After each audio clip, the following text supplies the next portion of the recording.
Welcome everyone to our first video. We hope you enjoy it as much as we enjoyed making it. Our topic of discussion today, you guessed it, the SNC-Lavalin affair. It's been on the news every single day now, and we all know what's going on. We wanted to talk about something very specific today. Now, of course, this all came to center stage with the revelations of Jody Wilson-Raybould and then the resignation of Liberal Minister Philpott, and then, of course, this newly out-of-left-field story from the Member of Parliament, Selina Caesar-Chavannes. My apologies if I mispronounced that, which I probably did. So there's no doubt right now, though, that we got an outstanding issue at hand. As it's been mentioned over and over and over, this is an issue that's dwarfed by the size and scale of the scandal that's going on in American politics right now with the Trump administration. With the current scandal only being about a month old, the expression that this is a very Canadian issue has already been beaten to death. It seems like every news reporter has already said that. But that's us, eh? On a positive note, we should look at the bright side and be very glad this scandal isn't nearly as crazy as what's been going on south of the border.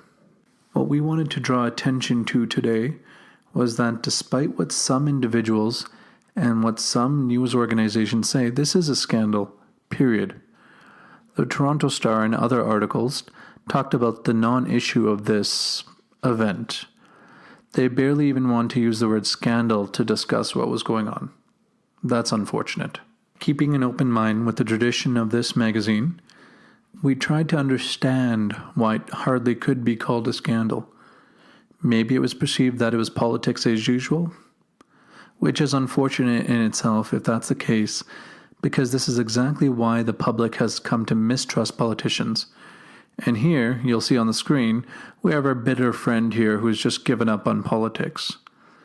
So if news organizations aren't holding politics to a higher standard, or politicians to a higher standard, then we know one of the reasons the major news outlets, ranging from the left to the right of the spectrum, are struggling financially.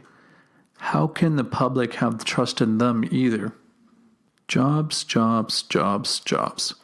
That's an argument everyone of all political stripes can understand. But as individuals, we vary on whether or not we accept the argument in this case or in other cases.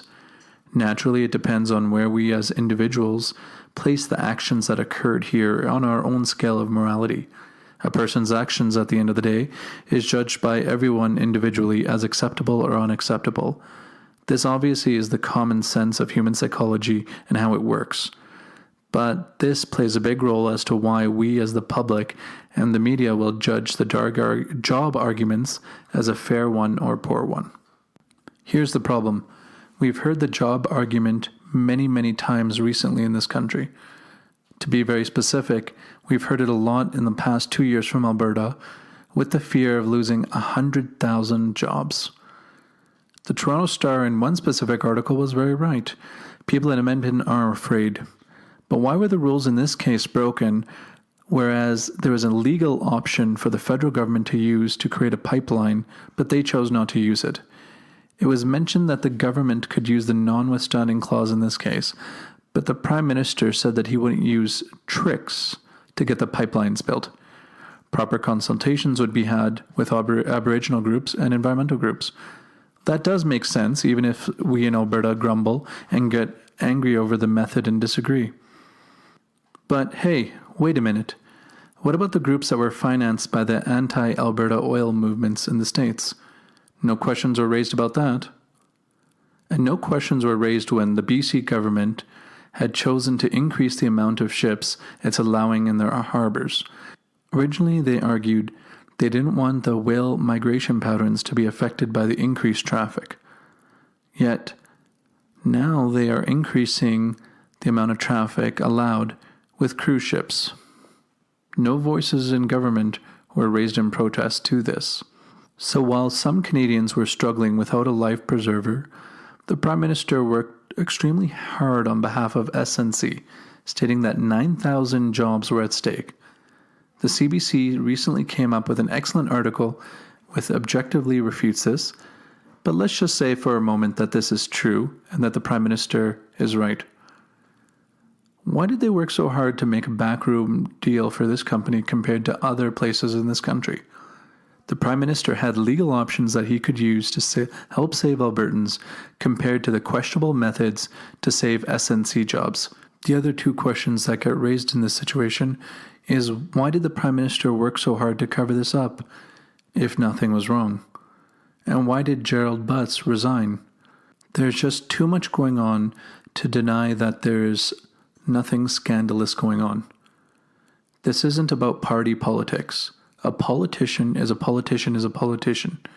Let's be honest, the majority of them look out for their own interests. It doesn't matter what party they happen to hold memberships in, and at the end of the day, that's the reason why this all happened. To end on a positive note though, things are changing and times are changing. The old way of doing things are starting to be cast off. Even if we disagree on who's guilty and who's innocent, let's all come together and agree on one thing.